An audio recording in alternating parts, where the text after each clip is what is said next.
Novamente.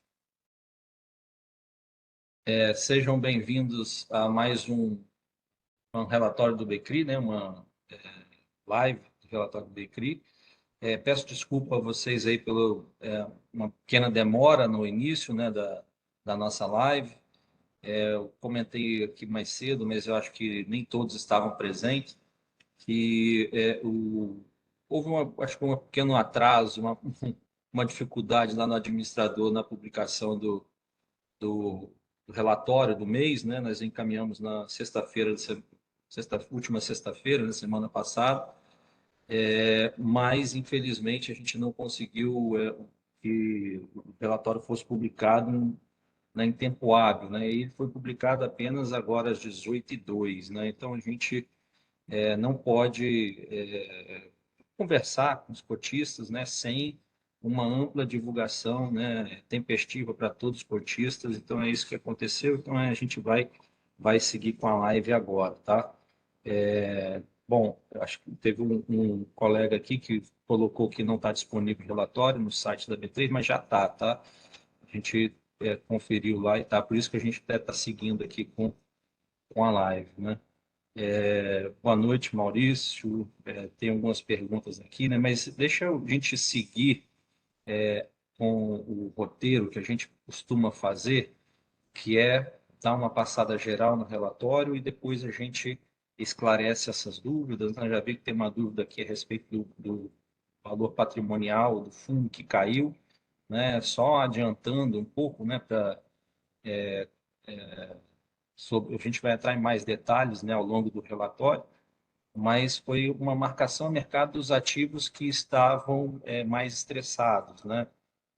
Do circuito de compras, WM, GVI, né, que o administrador, né, entendeu que faria sentido marcar mercado, e a marcação a mercado é justamente o valor que você atribui àquele ativo, como se ele fosse negociado hoje, qual seria o preço justo. Então, houve uma redução, né, nesse valor, mas sem impactar na distribuição de rendimentos, mas a gente vai falar adequadamente sobre isso no tempo oportuno, tá, pessoal? Então, peço um pouquinho de paciência, a gente vai passar aqui pelo relatório. A gente chama atenção, né? Inclusive, acho que boa parte dos cotistas que estão aqui, se não todos, viram, né, esse nosso aviso, que o relatório ainda não havia sido publicado, mas que aconteceria sim a live hoje. Então, é através do mailing do Becri, e aí é importante, né, se cadastrar para que a gente possa comunicar adequadamente, tempestivamente com todos, né? Então, fica aqui o convite para que a gente tenha maior adesão nesse mailing. A live, né, como é tradicional, a gente já há algum tempo já faz essa live, prestando contas, esclarecendo dúvidas, né, e mantendo os cotistas informados a respeito do que está acontecendo com o fundo de investimento e quais ações nós estamos tomando para resolver cada uma das questões, né? Então, divulguem, a gente faz votos de que mais e mais pessoas participem dessa live, né? Que o fundo são informações iniciais, a gente sempre repete aqui, né, porque às vezes tem um outro cotista que acaba assistindo esse vídeo agora, né, então é importante a gente também compartilhar com esses colegas essas informações aqui, como se fosse um cadastro, informações básicas do fundo, né, o benchmark do fundo, quem são o administrador, o gestor, né, é importante conhecer os prestadores de serviços do fundo. Aqui a gente já entra num dado bem interessante, né, que é uma mini DRE, que aqui a gente consegue, de forma simplificada, tentar passar para os cotistas o que está acontecendo do ponto de vista de resultados, né? Então, a gente tem aqui uma evolução de meses, um acumulado no semestre, desde o início, né, qual foi o resultado de fundo de investimento, qual foi o resultado de CRIs, resultado de LCA, os fundos de liquidez, né, qual foi o total de receita, qual foi o total das despesas também, né? E aqui a gente tem informações que ajudam os cotistas na tomada de decisão, né, dos seus investimentos e no acompanhamento dos investimentos que são feitos. Então, é um quadro bem interessante de se avaliar, né? Aqui a distribuição de rendimentos do fundo, né? Nós distribuímos 0,72 no mês de março, né, que deu um yield aí de 0,97, né, líquido de imposto de renda. O IGPM, que é um benchmark do fundo, no mês foi negativo em 0,47, nos últimos 12 meses 4,26 negativo. Aqui a gente chama atenção também para esse ajuste, como eu já adiantei no patrimônio líquido do fundo, né? De fevereiro para março houve esse processo de marcação a mercado, e essa marcação a mercado precificou alguns ativos, né, com um valor menor do que eles haviam sido registrados anteriormente. Isso repercutiu no valor do patrimônio do fundo, repercutiu na cota patrimonial, e quando a gente olha aqui a rentabilidade efetiva, em função dessa marcação a mercado, nós tivemos uma rentabilidade negativa de menos 6,83. Então, é importante a gente estar aqui falando também a respeito desse movimento, né? Do que aconteceu, como eu falei, mais à frente eu vou entrar mais em detalhes a respeito desse processo de marcação a mercado, né? Bom, aqui a distribuição de rendimentos do fundo, 0,72, né? A gente tem mantido uma constância na distribuição de rendimentos, ali na casa dos 0,75, né? Hora 80, hora 70, mas na média ali 75, 73 centavos, 74. Então, é uma distribuição que a gente tem conseguido entregar de uma forma bastante sustentável, né? Não é nada que a gente possa ver como um efeito de não recorrente, né? Bom, aqui a gente entra com a distribuição de rendimentos, a gente informa os cotistas como é, acho que vale, para quem está chegando agora, vale a pena dar uma lida, né, para entender bem como é feito esse processo de distribuição de rendimentos. A gente pega uma média acumulada dos últimos 12 meses dos índices de correção, né? Então, é interessante aqui a evolução dos índices, como, né, eles se comportaram ao longo de 12 meses, composição do rendimento, o que foi juros, o que foi correção monetária, né? Então, também é outra informação bastante interessante. Aqui, em função desse ajuste na marcação do fundo, nós tivemos um reposicionamento de ativos. Aqui a gente, salvo engano, o IWM, ele acho que é o terceiro maior da carteira, e com esse ajuste no valor, né, dele, ele passou para uma posição mais com uma participação menor na carteira do fundo, né? Então a gente tem aqui primeiro Crisendas, Direcional, Redditor, Trisul, Vila XP, Eco Resort. Então são esses CRIs que a gente tem em carteira, e quando a gente olha o WAM, ele está hoje com 1,60 de peso, com um valor de 8, quase 9 milhões de reais, né? Então, ele estava contabilizado, né, ou marcado na carteira um valor como se não tivesse acontecido nenhum tipo de contratempo com ele, né? E lembrando que a gente pode até depois falar melhor, mas ele é um CRI que ele estava com waiver de juros e amortização desde 2000, desde o ano passado, e recentemente os cotistas aprovaram essa manutenção desse waiver de juros e amortização. Então, algum ajuste no valor desse ativo que hoje, né, hoje está sem fluxo, acho que é natural de acontecer, e o mercado, inclusive, já, de alguma forma, botava um certo prêmio nisso, né? A gente vê aí o fundo sendo negociado a um valor patrimonial abaixo do que a gente tinha ali no relatório, e o objetivo também da marcação ao mercado é trazer esse valor patrimonial mais em linha com o que a carteira efetivamente tem, e assim, olhando o lado, uma perspectiva interessante é que os ativos ficam melhor precificados, né? Então, a gente tem ali ainda assim, com essa correção, a gente tem ainda uma diferença importante, significativa, entre o valor patrimonial ajustado por essa marcação e o valor que é negociado no mercado secundário, né?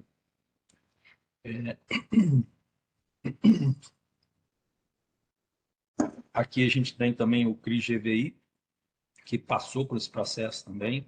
O circuito de compras também, que era um CRI que tinha um peso mais significativo, ele também passou por esse processo de ajuste de marcação de mercado. Hoje ele está com 1,46% na carteira. Desculpe. A gente tem também, a gente tem o status aqui, que é esse tiquezinho verdinho, que está tudo certo, então a gente não entra muito para falar do CRI, não. A gente chama a atenção, né, até porque que atualizado o que está acontecendo, esses CRIs que estão com uma exclamação ou um xizinho, né, que a exclamação é o CRI que tem algum tipo de waiver e o xizinho é o CRI que tem algum tipo de inadimplência, né? Então, a gente tem aqui o CRI Croton, né, que é um CRI que a gente já, em outros relatórios, de outras oportunidades, já falou sobre esse CRI, que é um CRI que tem uma arbitragem em curso, né, com a Era, a respeito do pagamento ou não de, de aluguel, né, que eles entregaram as chaves entraram no arbitral, pedindo, né, a extinção desse obrigação, mas a gente entende que é um contrato ativo de aluguel e que essa tese deles não faz sentido, né? Então, o que hoje está sem fluxo, mas a gente espera reverter isso com uma decisão do tribunal que, a princípio, ainda não tem prazo para acontecer, tá? Ainda está nos procedimentos do processo, né, de arbitragem, e a gente ainda não tem uma visibilidade de quando isso aconteceria. O Scanix também é um CRI que a gente tem na carteira que houve uma inadimplência, que está em processo de execução, né? Então, assim, a gente tenta detalhar, né, e mostrar para os cotistas as coisas boas, né? Obviamente que se vocês pararem para analisar o fundo, ele tem muitos outros ativos na carteira, muitos outros ativos que são assim de uma qualidade muito boa, né? Mas tem esses ativos também numa grande minoria que tem um certo nível de estresse, e a gente está atuando para que para garantir, né, os interesses do fundo, consequentemente dos cotistas, né? Aqui também uma distribuição da carteira, né, como está com a composição, o CRI, FIIs, a gente já comentou assim, tradicionalmente aqui também, falando que nosso objetivo é ter apenas CRIs na carteira, composição de spreads, né, os indexadores que nós temos. Nós temos uma preferência, né, assim, muito clara por cota sênior, né? A gente praticamente não tem cotas mezanino subordinado na carteira do fundo, não, apenas uma fração aí menor que 1%, 0,83%, né? Alguns setores, como é que está distribuída, né, os ativos que nós temos na carteira, obviamente que aí você tem natural que onde tem mais poupança a gente tenha maior participação, tá? E aí sim a gente entra aqui no comentário do mês para tentar esclarecer alguns pontos, né? Eu já vi que tem umas dúvidas importantes a respeito dessa marcação que foi feita, e então a gente vai falar aqui um pouco a respeito, né? Bom, o Becri encerrou o mês com 41,6 milhões, 7,45% do patrimônio do fundo. Desse montante aí se desconta 4 milhões e meio, né, que foram o valor destinado a pagamento de rendimentos do fundo, né? Como foi a composição desse rendimento, também a gente põe aqui no comentário, 0,72, 29% correção monetária, 71% juros. No relatório anterior, nós colocamos também uma prévia que nós havíamos concluído a aquisição de um CRI lote 5, né? Na verdade, nós tínhamos uma posição um pouco maior nesse CRI, nesse empreendimento, e ele veio com uma proposta de pré-pagar, né, e emitir sob uma nova taxa, uma remuneração de IPCA mais 10. Nós aproveitamos esse momento para reduzir um pouco a exposição nesse tipo de ativo, e não estou fazendo juízo de valor assim, né? Porque o momento que nós estamos vivendo é um momento de alguns ativos mais estressados, a gente acha que é uma remuneração interessante, o CRI é interessante, mas nós optamos por reduzir e buscar ativos mais em linha com o que nós estamos procurando, né? Que são ativos com excelentes garantias, com taxas de remuneração adequada, para que a gente não tenha mais nenhum tipo de susto, né? De alguma coisa não planejada, né? E possa afetar a percepção de risco que nós temos no fundo. Então, a gente acha que nós já temos na carteira atual riscos suficientes, né? E nós estamos buscando oportunidades para alocar, né, com mais segurança os recursos remanescentes no caixa do fundo. Tá? Então, nós aproveitamos essa oportunidade mais para reduzir essa exposição no setor, não necessariamente, né, achando que o ativo é ruim. Né? Então, aí a gente fala um pouquinho, né, dos CRIs, o BOT 5, os recursos da emissão são destinados para financiar a execução de empreendimentos na cidade de São Paulo e reforçar o caixa da companhia. Aí aqui a gente entra, né, nessa, talvez seja um dos pontos mais de interesse, né, dos cotistas a respeito dessa redução no valor patrimonial do fundo, né? Bom, o processo de marcação a mercado de fundos de investimento, de uma maneira geral, né, os fundos abertos, né, todo dia, os fundos abertos, né, você tem ali a marcação, isso é muito claro, talvez no fundo de ações, né? Porque o fundo de ação, quando fecha o mercado, você já tem ali na tela o valor de cada um dos ativos, então você, né, pondera pelo peso, você sabe quanto foi a rentabilidade daquele ativo. Né? Então, esse é um processo diário, isso evita a transferência entre cotistas, tem uma série de regras que a legislação impõe, né, e que são observados pelos administradores dos fundos, né, e pelos gestores também ao negociar seus ativos. Então, quando o ativo ele é menos líquido, né, você tem ali estimativas de preço. Né? Então, às vezes, você não tem uma oscilação tão significativa do valor de um ativo de um dia para o outro.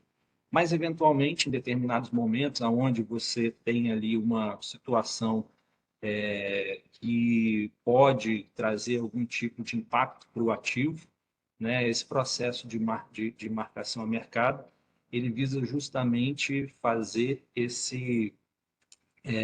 essa trazer o ativo para aquele montante aonde, em tese, seria o preço justo, né? Então, a gente, olhando ali o CRI GVI, onde nós tivemos alguns waivers e também redução do valor, né, da taxa do CRI. Né? Nós temos o WAM, onde o WAM já tem um tempinho, né, já, como eu comentei, do ano passado, já está com waiver de juros e amortização. E o circuito de compras também, que era para voltar nesse ano a pagar na normalidade, ele está pagando 60% dos juros, a amortização programada ficou para o final, né? Então é natural que aconteça um processo de ajuste no preço desses ativos e esse ativo, então, na carteira, em função dessas alterações, né, na conjuntura ou na estrutura, você tem ali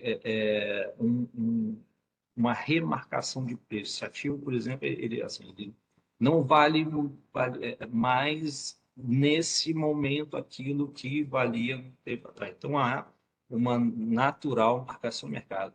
E isso, como eu falei, o mercado também ele já meio que precifica. Né? Então, quando a gente vê lá o fundo, ele está com um valor patrimonial muito diferente do valor, né, de marcação de negociação no secundário, né, o mercado também já põe um certo prêmio nesses ativos, e é justamente esse prêmio que a gente está, que o administrador, né, entendeu que faria sentido reavaliar o valor desses ativos. E aí eu acho assim que no final das contas isso é bom porque você traz para o mercado, você passa a notícia para o mercado de que bom, obviamente que o ideal é que não tivesse tido nenhum tipo de problema com esse ativo, que o valor permaneceria lá. Quando eu falo bom, é que a gente tem assim uma percepção de risco calibrada adequadamente, né? Mais adequadamente à realidade da carteira hoje, né? Então, é bom porque a gente consegue entender assim, se o desconto que tem entre o valor patrimonial e o valor negociado no mercado secundário, se faz sentido ou não. Então, a gente percebe que, mesmo com esse ajuste em preço, a gente ainda tem uma distorção muito grande entre o valor patrimonial, né, ou seja, aquilo que o administrador tenta entender como um preço justo para esses ativos, e o valor negociado no mercado secundário, né? Então, isso dá mais visibilidade para que a gente consiga ver se está adequado ou não aquele valor negociado no mercado secundário. Claro que é um dos fatores que os investidores avaliam, né? E tem outra série de fatores também que devem ser considerados, né? Então, tentei explicar, agora vou dar uma lida aqui no texto, né? Para que, às vezes, foge alguma coisa, eu procuro me ater ao texto para não esquecer de nada, né? Então, ao longo do mês de março, o CRI-GVI e WM Seafood Company passaram por um processo de remarcação de seus preços, marcação ao mercado, que impactou o valor patrimonial do fundo. Essa avaliação considerou eventos recentes, com extensão de concessão de waiver e renegociação do fluxo de pagamentos. No entanto, futuramente, no fim do período de waiver e com o fluxo financeiro voltando à normalidade, esses ativos podem ter seus preços remarcados para cima novamente, gerando um efeito positivo no patrimônio do fundo. Ou seja, se a percepção se passado esse tempo, período de waiver, né, esse ativo começa a ter um fluxo voltando para a normalidade, muito provavelmente isso tende a favorecer a análise positiva do ativo por parte do administrador e esse valor patrimonial ser ajustado para cima, né? Bom, vale destacar que o processo de marcação por si só não afeta a distribuição de rendimentos do fundo, né? Ou seja, não o valor, não o fluxo, né, que saiu do fundo, né? É algo que é uma percepção de quanto vale aqueles ativos do fundo. Isso foi feito e agora o fluxo deles, por exemplo, o Circuit Company está pagando 60% dos juros, esse fluxo continua sendo, né, utilizado para pagar os rendimentos dos cotistas, né? Então, eu acho que é importante também a gente destacar isso, né?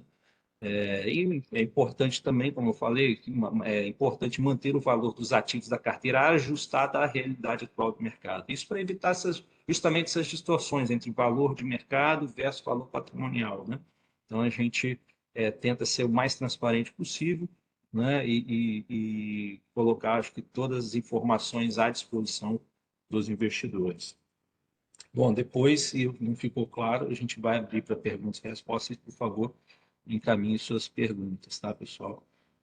Bom, um outro ponto importante que eu preciso destacar é que no dia 1/4 foi divulgado um fato relevante do CRI-BR Distribuidora.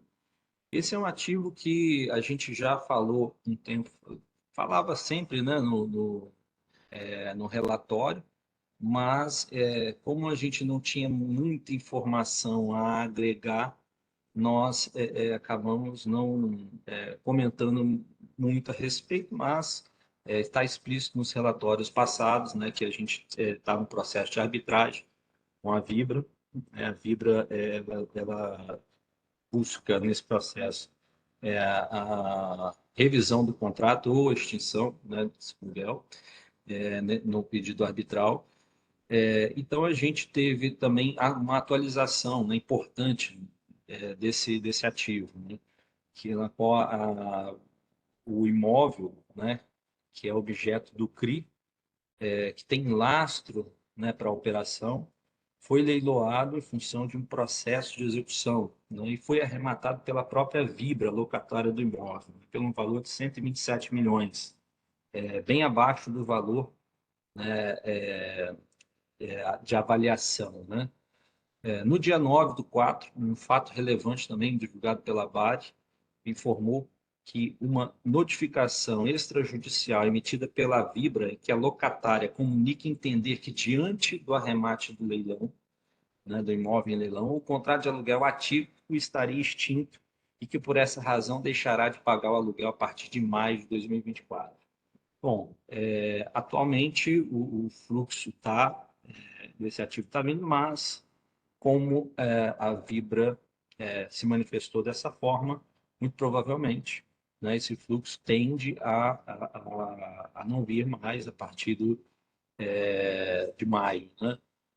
A gente não concorda com isso, nós estamos tomando ações para defender os interesses dos cotistas. Então, aqui no texto, a gente continua. É importante ressaltar que o contrato de locação do imóvel serve de laço para outras 4 emissões de CRI e que o seu vencimento está previsto para 31. Estamos em contato constante com a emissora e com o escritório de advocacia contratado para avaliar as possibilidades e implementar a melhor estratégia na defesa dos interesses do fundo. Não obstante a operação contar com garantia e fiança, salientamos que o laço do CRI é um contrato de locação atípico cujos termos e condições são de conhecimento inequívoco da locadora, assim como a relação direta dos CRIs com o referido contrato. Bom, parece claro, né, para nós, né, para a grande maioria das pessoas, de que o imóvel só existe porque alguém financiou a sua construção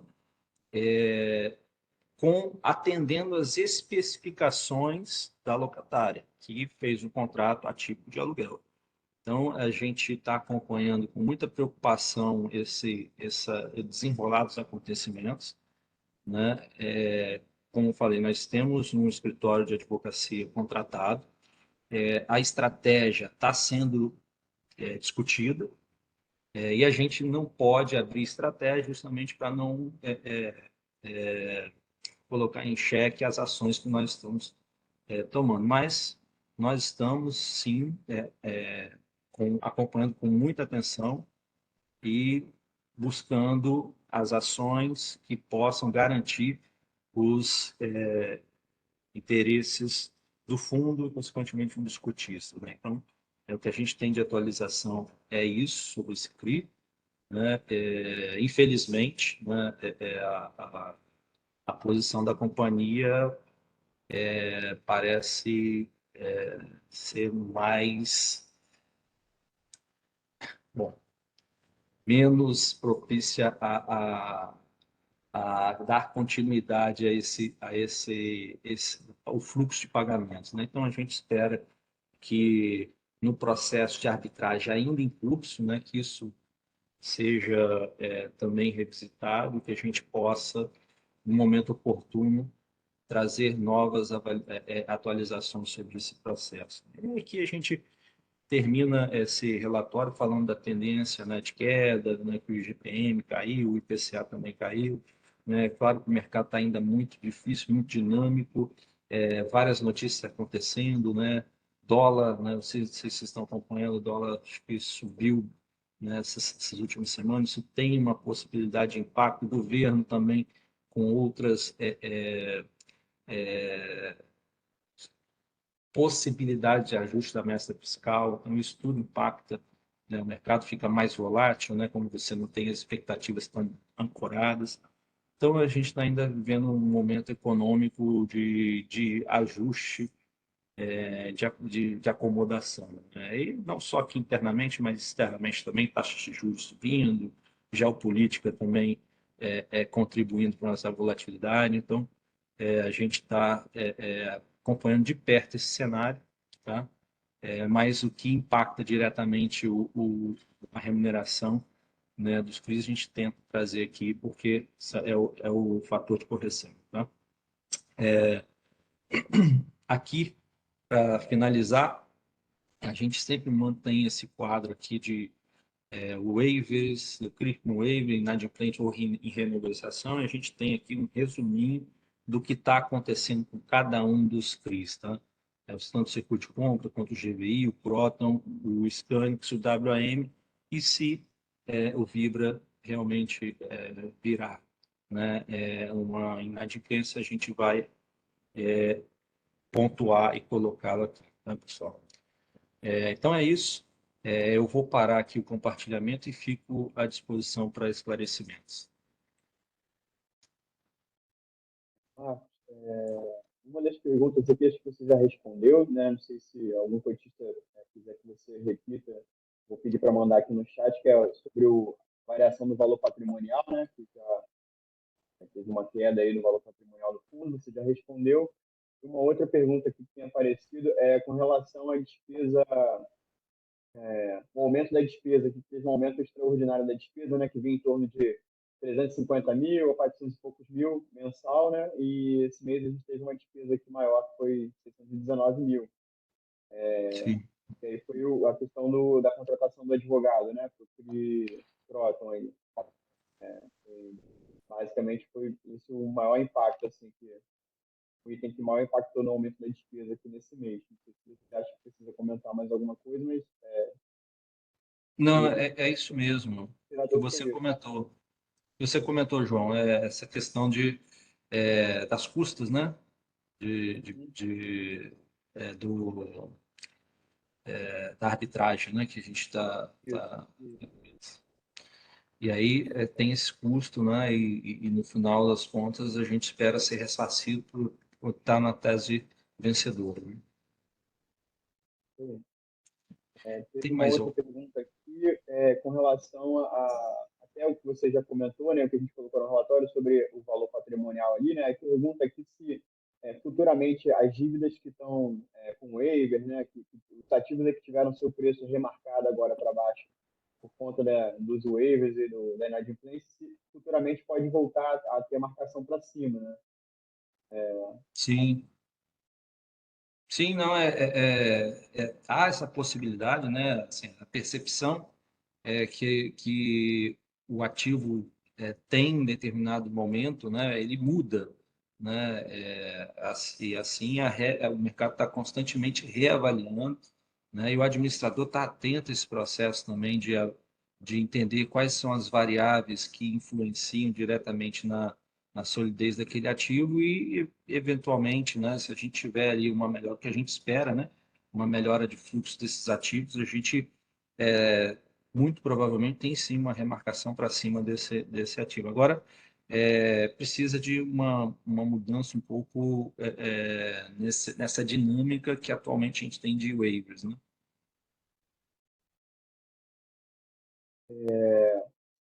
Aqui tem uma outra pergunta relacionada ao CRIBR distribuidor, né? Pergunta se o aluguel deixar de ser pago, qual seria o impacto aqui no rendimento? Esse impacto aí, a nível de rendimento mensal por cota, daria mais ou menos um centavo por cota aí, tá? De impacto. Isso. E eu acho que é importante também comentar que a gente tenta ser bem conservador na distribuição dos rendimentos, né? O CRI PR, ele já tinha um tempo que a gente não distribuía o fluxo desse recurso, justamente imaginando que existia ali alguma questão de arbitragem, né? Agora, né, com essa nova configuração aí, onde há um questionamento, né, da locatária ter que pagar o aluguel para ela mesma. Isso eu acho que ainda tem uma discussão jurídica importante para acontecer, mas é importante também comentar que o impacto seria relativamente pequeno, mas claro, qualquer centavo faz diferença. A gente não está menosprezando isso, mas é um valor de um centavo e a gente já não está distribuindo esse fluxo dessa operação já tem um tempinho. Agora, um outro assunto aqui pergunta pergunta o que a administração, no caso a gestão, né, tem feito para evitar entrar em crise e os crisistas podem votar desfavorável, né, questões desfavoráveis aqui para a gente, para o fundo, né, como o caso do circuito das compras e o WAM aí, que teve uma Sim, maioria de votos que aprovaram um waiver que foi desfavorável para a gente. não, sim, com certeza. A gente, acho que como tudo na vida, a gente tem que melhorar sempre, né? E determinados riscos que a gente às vezes pode imaginar como sendo menos prováveis, né? Eles mostraram ser riscos que tinham ali uma certa relevância em determinados cenários, e com certeza a gente está evoluindo e melhorando o nosso processo. Hoje eu falo assim com muita tranquilidade que a gente tem um processo muito robusto, né, de análise e de aquisição de ativos. Nós não temos pressa para alocar o caixa, nós vamos alocar o caixa naquele ativo que a gente acredita mesmo e que vai trazer rentabilidade e segurança para os cotistas. Então, tem toda razão em perguntar e questionar, né, como não entrar em ativos. Obviamente que o cenário, quando você analisa, você tem ali um determinado ambiente que as coisas, expectativas das coisas acontecerem conforme o planejado, mas quando sai algum desvio, né, do planejado, isso realmente tem um impacto bem ruim, né? E assim, o nosso compromisso é de evitar ao máximo ter na carteira ativos que não agreguem resultado, que agreguem segurança e que não faça do Becri um fundo que bem quisto pelo mercado. Então a gente tem sim essa preocupação, né, e podem ficar tranquilos que o processo de investimento tem sempre sendo revisitado e amadurecendo, e exemplos de outras casas também a gente fica observando, observa o que tem acontecido, para que a gente tenha aprendizados, né, e que essas decisões de investimento que, embora parecessem num primeiro momento serem adequadas, né, não venham a se repetir. Obviamente que a gente é um mercado dinâmico, né, um mercado de crédito privado, e os ativos eles têm aí um fluxo de anos, né, mas com certeza todo critério é bem, bem-vindo para que a gente evite erros do passado. Perfeito, Marcos. Tem uma pergunta aqui a respeito do Scanix. Está perguntando se o Scanix não está pagando nada, né? Nesse caso, não, né? Não tem fluxo, realmente. Ele foi renegociado, né?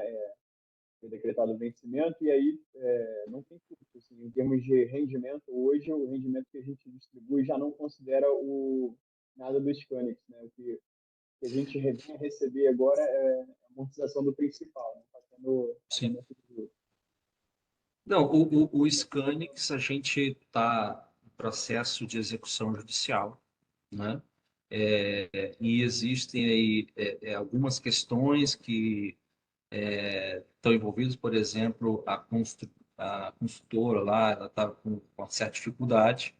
Existem algumas dívidas que acabam, existem alguns credores privilegiados, né? São dívidas trabalhistas, essas coisas, mas a gente tem acompanhado semanalmente a evolução dos acontecimentos.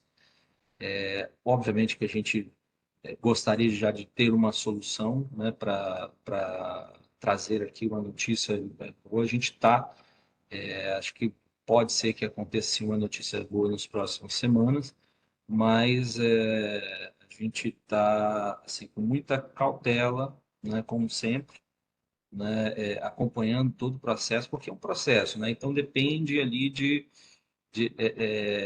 ações judiciais que podem ou não acontecer. Então, assim, é difícil você antecipar alguma coisa, mas existem imóveis em garantia e a gente está buscando, né, esses valores, né, nas garantias da operação e executando também as pessoas que estão envolvidas ali nesse processo. Uma última pergunta aqui é a respeito da despesa com advogado, né, que teve a despesa extraordinária agora em março. Ele pergunta se por quantos meses vai durar essa despesa, né, se ainda tem algum pagamento a ser feito, se nos próximos meses ainda vai impactar aí a despesa, essa questão da contratação do advogado. Uhum. Não, então, essa despesa, ela, na verdade, assim, é um fundo, um fluxo, né, previsto de gastos com a operação, né, com essa discussão na arbitral. E esse montante, esse recurso ele só é liberado quando há a necessidade, né, de fazer frente aos gastos da,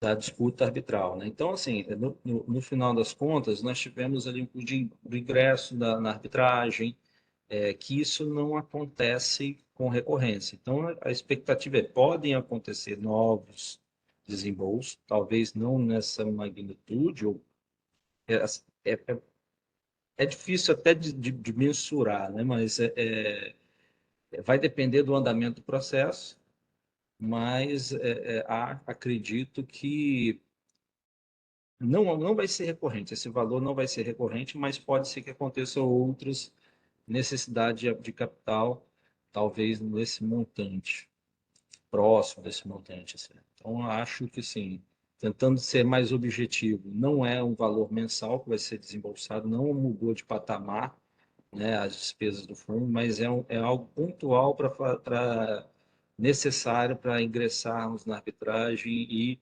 defender os interesses do fundo dos quisistas. Né? Então, essa foi um gasto necessário e, como eu falei, né, que a gente espera que a nossa tese seja vitoriosa e que no futuro a gente seja ressarcido por esses gastos que estão acontecendo agora. Perfeito, Marcos. Aqui não tem mais perguntas, não.